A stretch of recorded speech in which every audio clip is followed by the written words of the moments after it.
नमस्कार, खबर 1 मिनट देख रहे हैं आप। आपके साथ मैं हूं शिप्रा झा। इस बुलेटिन में हम आपको दिखाते हैं पूरी खबर की विश्लेषण सिर्फ और सिर्फ 1 मिनट में। तो चलिए शुरू करते हैं खबरों का सिलसिला। पटना के पहले डबल डेकर फ्लाईओवर की नींव रखी गई। सीएम नीतीश कुमार ने पटना का पहला और बिहार के दूसरे डबल डेकर फ्लाईओवर का शिलान्यास किया। अशोक राजपथ पर कारगिल चौक से पीएमसीएच होकर साइंस कॉलेज तक डबल डेकर फ्लाईओवर का निर्माण किया जाना है। बिहार सरकार की महत्वाकांक्षी परियोजना के शिलान्यास होते ही इस पर काम भी शुरू हो जाएगा। 3 साल के अंदर निर्माण कार्य पूरा करने का लक्ष्य रखा गया है। कारगिल चौक, कृष्णा घाट और एनआईटी मोड़ के पास जंक्शन बनाए जाएंगे। इस मौके पर सीएम नीतीश कुमार ने 2005 से अब तक किए गए कामों की चर्चा की। यहाँ तो भीड़ रहती थी तो उसी समय ये हुआ कि भाई हम लोगों को यहाँ भी इसी तरह से फ्लाईओवर का निर्माण करना चाहिए, क्योंकि नीचे तो चौड़ीकरण कर नहीं सकते। कारगिल चौक पर पीएमसीएच होते हुए साइंस कॉलेज तक बनने वाली डबल डेकर फ्लाईओवर के एक फ्लोर पर आने तो दूसरे फ्लोर पर जाने की व्यवस्था रहेगी। फ्लाईओवर में 3 जंक्शन बनाए जाएंगे जो कारगिल चौक, कृष्णा घाट व एनआईटी मोड़ के नजदीक होंगे। पटना में गंगा किनारे एनआईटी घाट पर 18 साल का युवक गंगा में नहाते वक्त डूब गया। उसे मरता छोड़ उसका दोस्त वहां से भाग गया और साथ में उसका मोबाइल भी ले उड़ा। डूबने की भनक घर वालों को नहीं लगी। वो निश्चिंत थे कि दोस्त के साथ घर से बाहर निकला है, लेकिन दोस्त मझधार में छोड़कर भाग गए। सीसीटीवी फुटेज में युवक के डूबने का वीडियो सामने आया है। सूचना मिलने पर एसडीआरएफ की टीम बॉडी की तलाश कर रही है। फिलहाल अब तक युवक की बॉडी नहीं मिल पाई है। उसका नाम नीरज है। सैदपुर का रहने वाला नीरज गुरुवार को दोस्तों के साथ गंगा में छलांग लगा रहा था।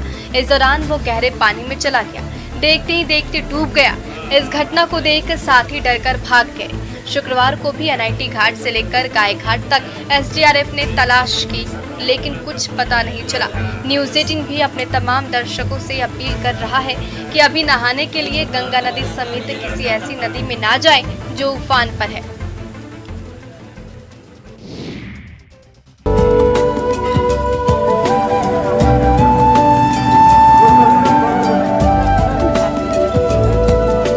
सहरसा में जिला स्कूल से सदर अस्पताल रोड में झोपड़ी बनाकर रह रहे लोगों के घरों में बारिश का पानी घुस गया है। लोग मुश्किल में हैं, लेकिन इस दौरान लोग मछली पकड़ने के लिए टकटकी लगाए हुए हैं। मछली पकड़ने का वीडियो तेजी से वायरल हो गया, जिसके बाद मछली पकड़ने वालों की भीड़ लग गई। दरअसल लगातार बारिश की वजह से सहरसा की हर गली, हर सड़क इन दिनों पानी से लबालब है।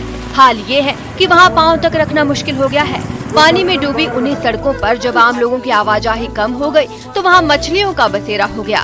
वहीं मछली तैर कर कभी सड़क पर छटपटाने लगती हैं तो कभी आम लोगों के हाथ लग जाती हैं। ये नजारा है उस सहरसा अस्पताल रोड का, जिस पर दिन रात गाड़ियां दौड़ती भागती रहती थी, लेकिन बारिश के चलते रफ्तार पर ब्रेक लग गया है तो पानी पानी हो चुकी इन सड़कों पर मछलियों का हुजूम तैरने लगा।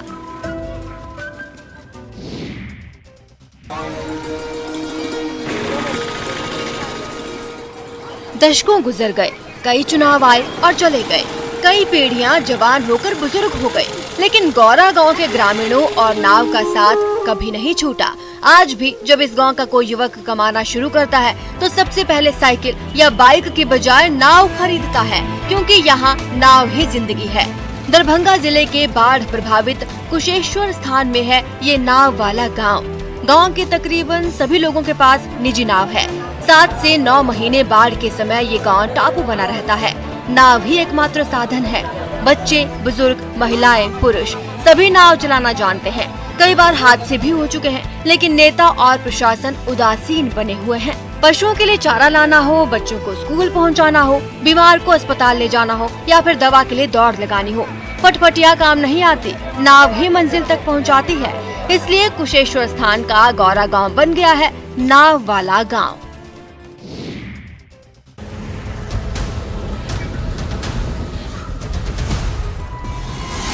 क्योंकि आज तक जुगाड़ टेक्नोलॉजी से भागलपुर हसदिया स्टेट हाईवे 19 पर सुखनिया नदी पर बने पुल की हालत काफी जर्जर हो चुकी है। पूर्व बिहार को झारखंड, बंगाल से जोड़ने वाला ये एक प्रमुख पुल है। इस पुल के कई पाया कमजोर हो चुके हैं और काफी जर्जर अवस्था में पहुंच चुका है। स्टेट हाईवे पर बने पुल के 2 पायों के बीच दरार आई है, जिसके बाद पथ निर्माण विभाग के द्वारा बोल्डर और बोरे भरकर इसे दुरुस्त कराया गया है। उसी पर आवागमन आज भी जारी है। सुखनिया नदी के पुल काफी पुराने हैं, अब इसके जगह एक नई पुल की जरूरत है। कई राज्यों से होकर मालवाहक वाहन इस पुल से गुजरते हैं, इस वजह से इसका महत्व काफी ज्यादा है। 3 नंबर पिलर 4 साल पहले से ध्वस्त है, बावजूद इसके पुल से होकर हजारों मालवाहक गाड़ियां गुजरती है। सुखनिया पुल में कुल 29 पाया है, जिसमें अधिकांश की हालत जर्जर है। इसमें प्लास्टर और छत की ढलाई टूटकर गिर रही है।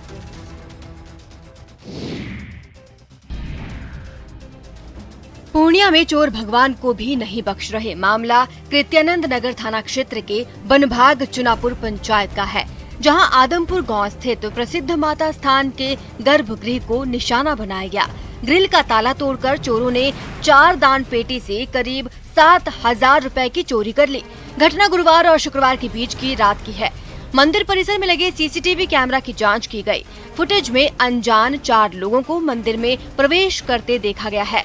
मंदिर के मुख्य पुजारी ने बताया, चोर 4 दीवारी कूदकर मंदिर परिसर में पहुंचे थे। दान पेटी के कुछ भाग और अन्य सामान चोरों ने मंदिर से पीछे सड़क किनारे के जंगलों में छोड़ दिया। घटना की खबर आग की तरह फैलते ही आसपास के दर्जनों लोग मंदिर में इकट्ठा हो गए। सीसीटीवी फुटेज की स्पष्ट तस्वीर आने के बावजूद पुलिस के हाथ अभी तक खाली हैं। जिले में लगातार अपराध की वारदातें हो रही हैं, लेकिन पुलिस अपराध रोकने में कोई दिलचस्पी नहीं दिखाती।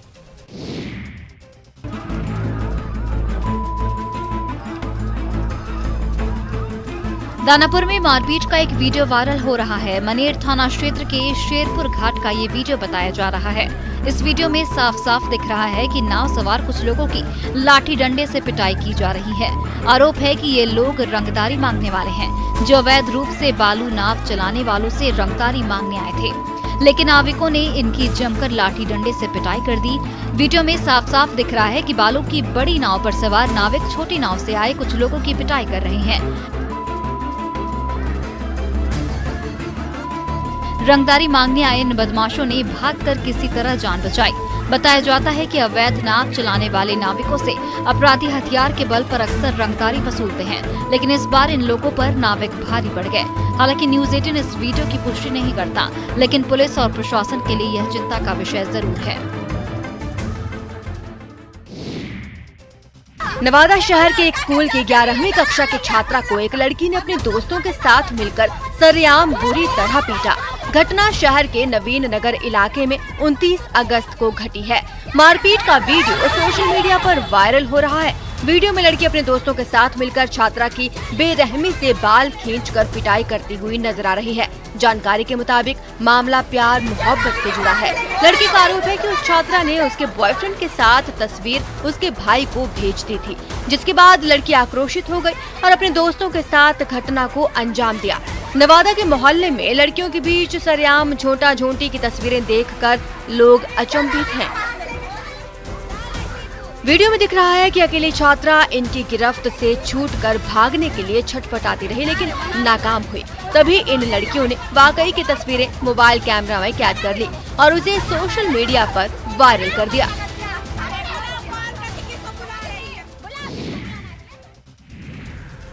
सावधानी हटी, दुर्घटना घटी। जी हाँ, लापरवाही से सड़क दुर्घटनाएं होती रहती हैं। भागदौड़ भरी जिंदगी में अधिकांश लोग सड़कों पर जल्दबाजी में रहते हैं, नियमों का मखौल उड़ाते हैं और हादसे का शिकार हो जाते हैं। गिरिडीह के निमिया घाट में भी कुछ ऐसा ही हुआ। जी हाँ, हादसे का शिकार ट्रक और आसपास खड़ी भीड़। लेकिन मामला बस इतना भर नहीं है। यहाँ बेकाबू ट्रक सड़क छोड़कर 2 घरों में घुस गया। इससे दोनों मकानों का अगला हिस्सा पूरी तरह से क्षतिग्रस्त हो गया। वहीं ट्रक ड्राइवर फरार हो गया। गनीमत ये रही कि इस घटना में किसी की जान नहीं गई। हादसे के वक्त लोग घर के भीतर ही सो रहे थे। मिली जानकारी के मुताबिक निमिया घाट थाना क्षेत्र के लक्ष्मण टुंडा गांव में रात के अंधेरे में ट्रक 2 घरों में घुस गया, जिससे घर में रखे सामान और बाइक पूरी तरह क्षतिग्रस्त हो गए। हाँ, 2 लोग जरूर घायल बताए जा रहे हैं। इस घटना की खबर जैसे ही निमिया घाट थाना पुलिस को मिली, पुलिस तुरंत घटनास्थल पर पहुंची और ट्रक को अपने कब्जे में ले लिया। इधर घटना के तुरंत बाद ट्रक ड्राइवर फरार हो गया। बिहार झारखंड की सीमा पर चितरकोली स्थित चेक पोस्ट पर 5 महीने पहले जब्त किए गए कंटेनर से शुक्रवार को शराब की बड़ी खेप बरामद की गई।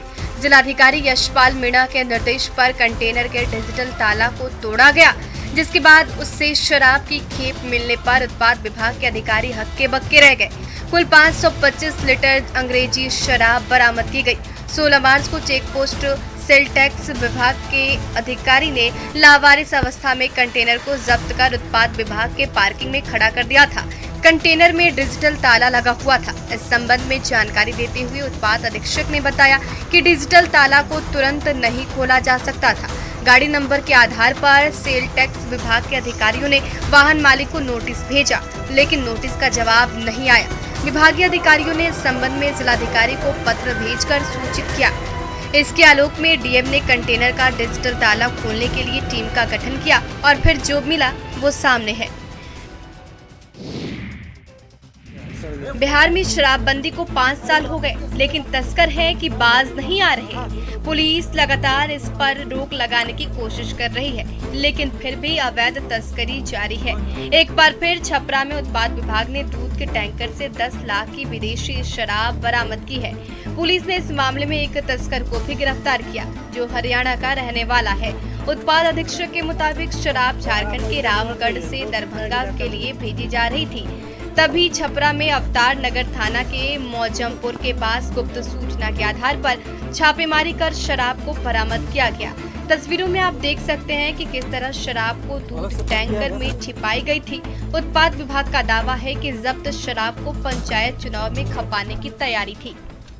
इसमें एक व्यक्ति को गिरफ्तार किया गया है। इसके द्वारा बताया गया कि ये झारखंड से रामगढ़ से लेके चला है। करीब 100 कार्टन के आसपास इसमें विदेशी शराब लदा हुआ है। अकाउंटिंग की जा रही है और आगे विधि सम्मत कार्रवाई की जाएगी। जब्त शराब का बाजार मूल्य करीब 10 लाख के आसपास।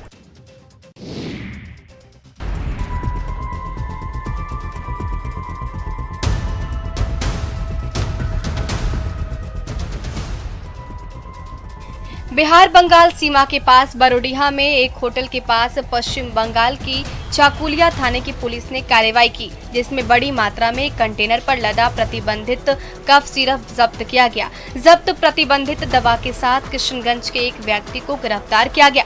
पकड़ा गया व्यक्ति अजय शाह किशनगंज शहर के चूड़ी पट्टी का रहने वाला है। जब्त कफ सिरप की कीमत 21 लाख रुपए बताई जा रही है। बिहार बंगाल सीमा से कुछ ही दूरी पर एक होटल के समीप वाहन जांच के दौरान कंटेनर वाहन को रोका गया। तलाशी के दौरान पाया गया कि भारी मात्रा में कॉर्डिन कफ सिरप वाहन में लोड था। पुलिस ने कंटेनर से कफ सिरप की लगभग 14,080 बोतल बरामद की। पुलिस ये पता लगा रही है कि कफ सिरप की डिलीवरी किसे दी जाने वाली थी। पुलिस सभी बिंदुओं पर भी जांच कर रही है। स्टेशनरी की राशि बैंक खाते में नहीं आने से शुद्ध अंबेडकर आवासीय विद्यालय के छात्रों ने एचएम सहित शिक्षकों को गेट के बाहर कर भूख हड़ताल की। छात्रों का कहना था कि स्टेशनरी की राशि प्राप्त नहीं होने से उन्हें अपने दैनिक कार्यों के संपादन में कठिनाई हो रही है। वहीं दूसरी तरफ किताब न रहने के कारण पढ़ाई बाधित है। कार्यरत शिक्षकों के द्वारा सिर्फ गणित की पढ़ाई की जाती है, अन्य विषयों की पढ़ाई नहीं हो रही। विद्यालय के प्राचार्य ने बताया कि जिला कल्याण पदाधिकारी से फोन पर बातचीत हुई है। इसके संबंध में छात्रों को पूरी जानकारी दे दी गई है। इसके बाद भी छात्र अपनी मांग को लेकर धरना पर बैठ ही रहे हैं।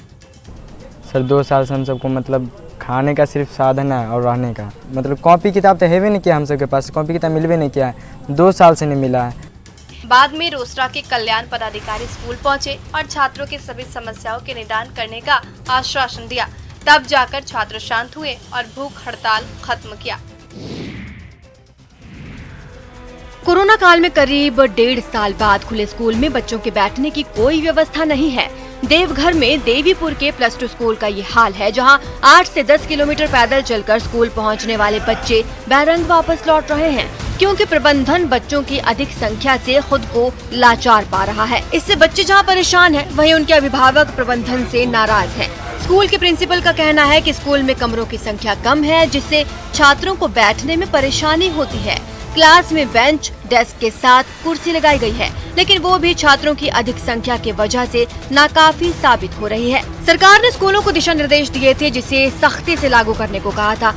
स्कूल में कक्षा का अभाव होने के कारण और नामांकन ज़्यादा होने के कारण यहाँ पे बैठने की सुविधा नहीं होती है। किसी दिन लेट होने के कारण शिक्षक और प्रधानाचार्य द्वारा हमें ना चाहते हुए भी घर भेजा जाता है। आदेश थे कि प्राथमिक कक्षाओं को फिर से खोलने से पहले व्यवस्था दुरुस्त की जाए, लेकिन आदेश सिर्फ आदेश ही बनकर रह गए।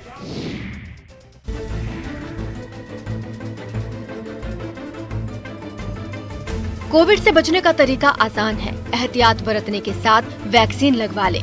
टीके के प्रति सीवान के लोग कितना जागरूक हैं, ये तस्वीरें बयां कर रही हैं। रेलवे स्टेशन पर कोरोना का टीका लेने के लिए लोग सुबह 4 बजे से ही कतार में लगने शुरू हो जाते हैं, ताकि उन्हें जानलेवा वायरस से लड़ने का अचूक अमोघ अस्त्र मिल जाए। सिवान रेलवे जंक्शन पर वैक्सीनेशन सेंटर बनाया गया है, जहां लोग पानी की बोतल, थैला, ईंट तो कोई चप्पल कतार में रखकर अपनी बारी का इंतजार करता है और अपनी बारी पर टीका लगवाता है। ये तस्वीरें आपके लिए सबक हैं। जितनी जल्दी हो सके टीका लगवा लीजिए। डॉक्टर्स और साइंसदानों ने अपनी जान पर खेलकर ये वैक्सीन, ये टीका इजाद किया है, ताकि इंसानी नस्ल को बचाया जा सके। और हाँ, आप खुद ही नहीं बल्कि दूसरों को भी टीका लगाने के लिए कन्विंस कीजिए। टीकाकरण से आप सुरक्षित रहेंगे और आपके अपने महफूज रहेंगे। दरभंगा की डाक प्रशिक्षण केंद्र में डाक फिलॉटली प्रदर्शनी का आयोजन किया गया। LNMU के कुलपति डॉक्टर SP सिंह ने इस कार्यक्रम का शुभारंभ किया। इसके बाद दरभंगा हवाई अड्डा पर विशेष आवरण का विमोचन किया गया। 3 दिनों तक चलने वाले इस डाक प्रदर्शनी में सैकड़ों डाक टिकट लगाए गए थे, जिसमें दरभंगा हवाई अड्डे का डाक टिकट आकर्षण का केंद्र रहा। प्रतियोगिताओं में भाग लेने के लिए सभी सरकारी और निजी विद्यालयों को भी आमंत्रित किया गया। वर्तमान में चल रहे कोरोना महामारी से संबंधित प्रोटोकॉल को ध्यान में रखा गया। कार्यक्रम के दौरान पत्र लेखनी प्रतियोगिता, डाक टिकट डिजाइन, पेंटिंग प्रतियोगिता और नृत्य प्रतियोगिता का भी आयोजन किया गया। विषय है कि डाक विभाग ने हवाई अड्डे को, दरभंगा हवाई अड्डे को इसके लिए चुना। बहुत खुशी की बात है दरभंगा वासियों के लिए और यहाँ से जुड़े जितने भी मिथिलांचल के लोग हैं। क्विज प्रतियोगिता एवं भाषण प्रतियोगिता के विजेताओं के लिए पुरस्कार भी रखा गया। आयोजन को लेकर स्थानीय लोगों में खासकर काफी उत्साह देखा जा रहा है। और फिलहाल इस बुलेटिन में अभी के लिए बस इतना ही, लेकिन न्यूज़ 18 बिहार झारखंड पर खबरों का सिलसिला लगातार जारी है। ऐसे में महीन गांव के लोगों की पहल सराहनीय है।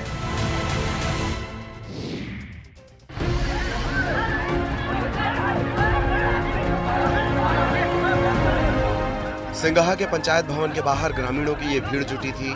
कोरोना से बचाव के लिए लोगों को वैक्सीन की खुराक लेनी थी, लेकिन उन्हें उम्मीदों का टीका तो नहीं मिला। हाँ, ANM ने चप्पल जरूर बरसाई। सोशल मीडिया में वायरल ये वीडियो है गोपालगंज का।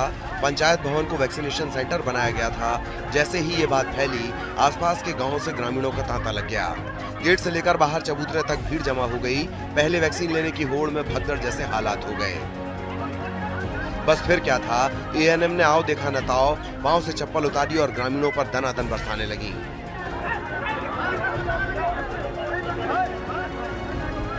ANM की करतूत से भीड़ का पारा चढ़ गया और आग बबूला ग्रामीण ANM पर टूटने लगे। इसी बीच किसी ने यह तस्वीर कैद कर ली और फिर सोशल मीडिया पर डाल दी। हालांकि आरोपी नर्स की पहचान नहीं हो सकी है।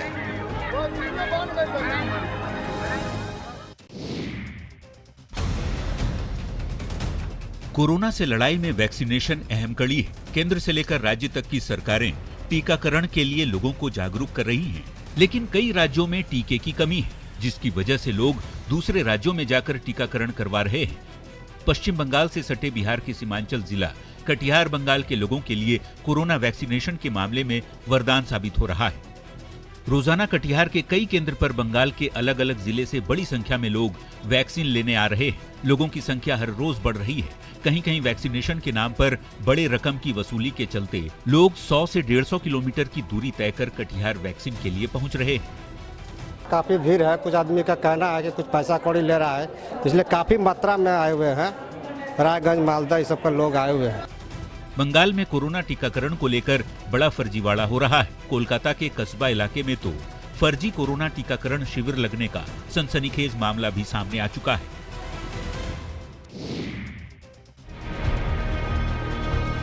शिक्षा को लेकर क्या धर्म आड़े आती है? जवाब ना में होगा। लेकिन किशनगंज के लाइन उर्दू मध्य विद्यालय में ऐसा हुआ है। दरअसल स्कूल के प्रभारी प्रधानाचार्य अंजार अलीम को ड्यूटी में अनियमितता बरते जाने को लेकर जिला शिक्षा अधिकारी ने उन्हें निलंबित करते हुए शिक्षिका झरना बाला शाह को ज्वाइन करने का आदेश दिया, लेकिन स्थानीय लोगों के साथ ही विधायक तक शिक्षिका को ज्वाइनिंग से रोक दिया गया। धर्म को मुद्दा बनाकर इस मामले का विरोध किया जा रहा है। ठाकुरगंज के राजद विधायक सऊद आलम नदवी ने चिट्ठी लिखकर शिक्षा विभाग से प्रभारी प्रिंसिपल के निलंबन को वापस लेने का मांग किया है, जबकि बीजेपी अल्पसंख्यक प्रकोष्ठ के प्रदेश उपाध्यक्ष ने भी प्रेस कॉन्फ्रेंस कर शिक्षा के नाम पर धर्म की सियासत करने वालों पर कार्रवाई की मांग की है। जिला शिक्षा अधिकारी ने विधायक के दबाव डाले जाने की बात को कबूल किया है, लेकिन मामले में उचित कार्रवाई की बात कही है।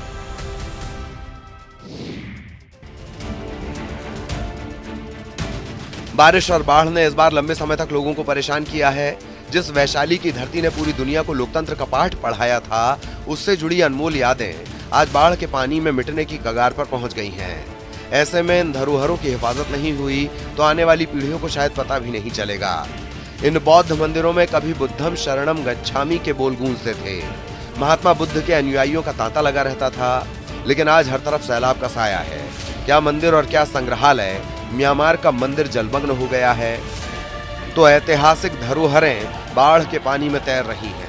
हर तरफ गंडक नदी की धारा बह रही है। वैशाली के इस इलाके में बौद्ध मंदिरों का पूरा संसार बसा हुआ है। बिहार सरकार 320 करोड़ रुपए खर्च करके बुद्ध सम्यक दर्शन संग्रहालय बनवा रही है, लेकिन अचानक गंडक नदी सबको डुबाने पर तुली हुई है।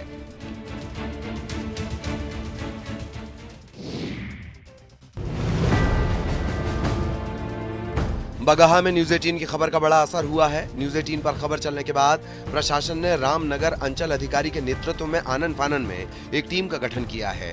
ये टीम दोन के 2 पंचायतों के 26 गांवों का निरीक्षण कर नुकसान का आकलन करेगी और राहत देगी।